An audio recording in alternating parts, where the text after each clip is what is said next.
Konnichiwa! I'm Alex with Lexco Moto Gymkhana, and welcome back for the next video in my Moto Gymkhana setup series lessons. Now, in the last few videos, we've been discussing ways that we can improve the power delivery of our motorcycle. We've been discussing specifically idle rate adjustment and gearing. And now we're going to focus a little bit more on getting our throttle to feel a little bit better. Now in Moto Gymkhana, we have to be able to make very small and precise adjustments to our throttle. And we also need that throttle to feel smooth when we're going on and off the gas.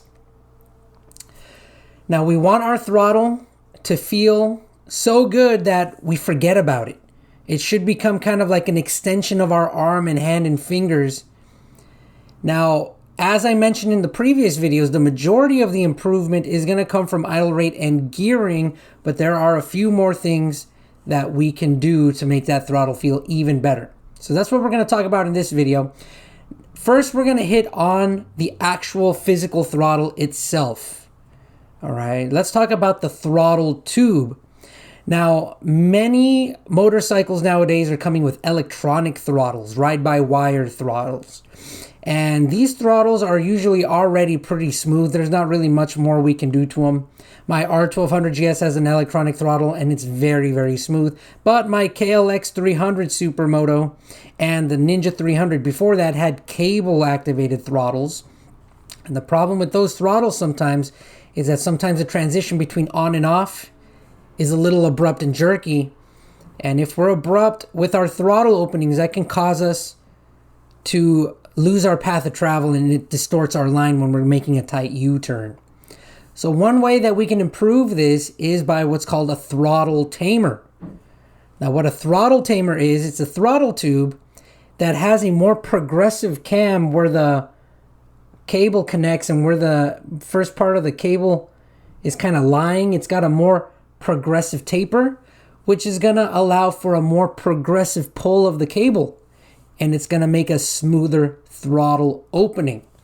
Now, the company that makes good throttle tamers that I've used in the past is a company called G2 Ergonomics. They make throttle tamers for a wide variety of motorcycles. So I'm going to suggest that you check out their website, see if they make something for your motorcycle. If something for your bike isn't listed, try sending them an email and see if something that they have might fit your motorcycle. And since you're going to be replacing the throttle tube, you might as well get yourself a good pair of grips as well. Now, when I look for grips, what I look for is a thin rubber that's grippy and kind of tacky feeling so that I don't have to grip so hard. And I want that thin rubber so that I can have really good feel and I can feel what that throttle tube is doing, which allows me to feel what the cable is doing when I pull it.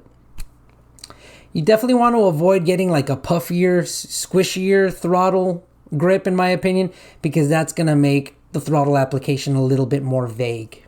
Now we're going to talk about something that's a little bit more exciting. This is something that excites all motorcycle riders, and that's aftermarket exhausts. It's very common to see really good Moto Gymkhana riders with an aftermarket exhaust. Now, for me, I do not buy a full system. I only buy the slip-on, and the reason is that I am not buying the aftermarket exhaust because I'm looking for more power.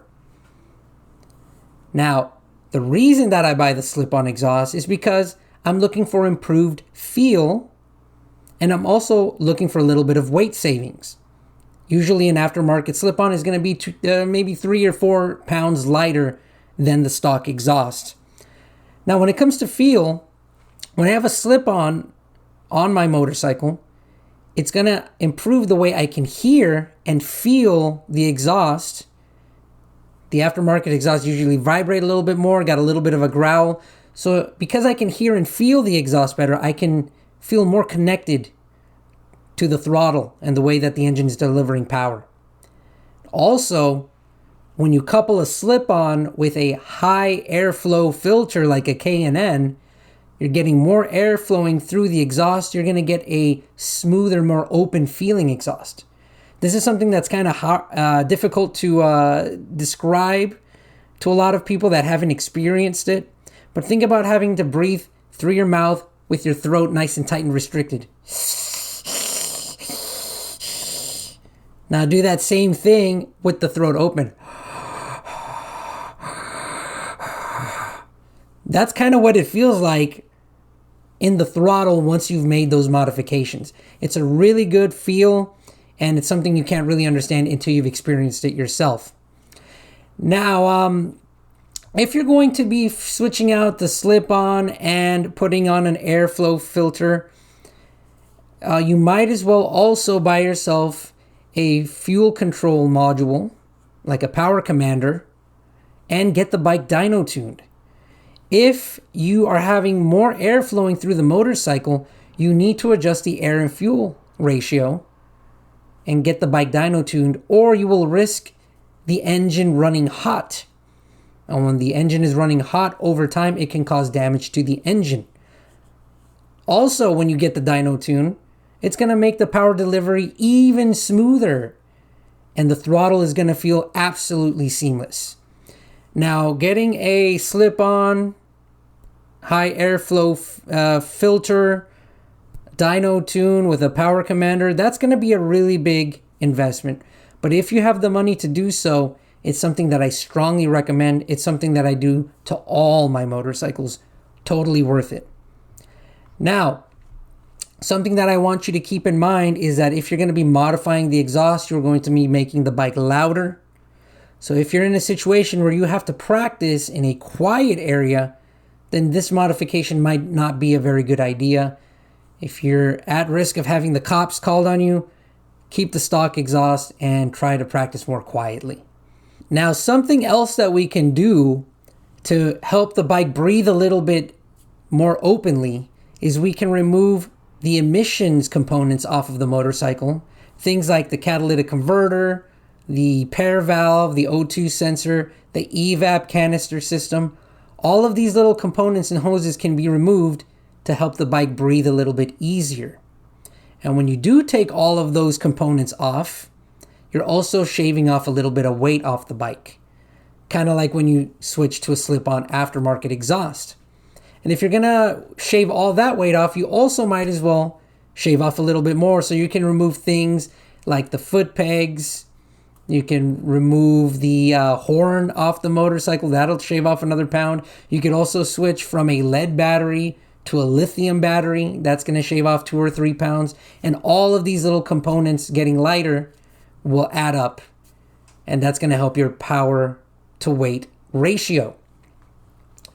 Now, something else we can do to the motorcycle is we can get the ECU flashed by a professional. And what this will do is it will allow us to remove certain restrictions off of the bike that have been placed on the motorcycle electronically by the manufacturer. So sometimes there are certain restrictions put, especially on the throttle. If we remove those restrictions with an ECU flash, we'll have a more direct feeling throttle. Now let's move on to something that's a little bit different. You want to make sure that your motorcycle doesn't have any kind of features that interfere with the opening and closing of the throttle. Now I say this because my Kawasaki's came with a feature where when I close the throttle, the ECU would actually kind of take control and close the throttle slowly and gradually. So I wasn't getting a direct closing of the throttle. And it was being activated by a little arm, a little lever, and a spring that connected to the butterfly valve inside the throttle. So when I would close quickly, the ECU would close the throttle, but very gradually and smoothly.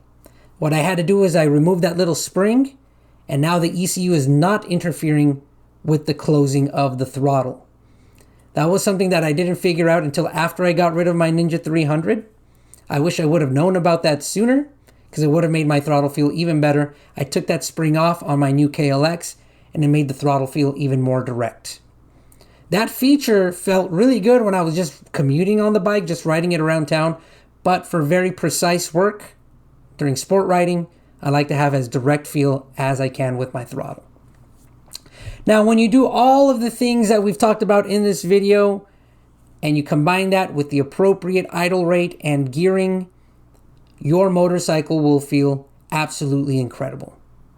So this is the last I'm going to speak on the way that the bike delivers power and the way the throttle feels. So if you have any questions, please leave it in the comments section. And we're finally going to move on to a different topic in the next video lesson. So until then, arigato and peace.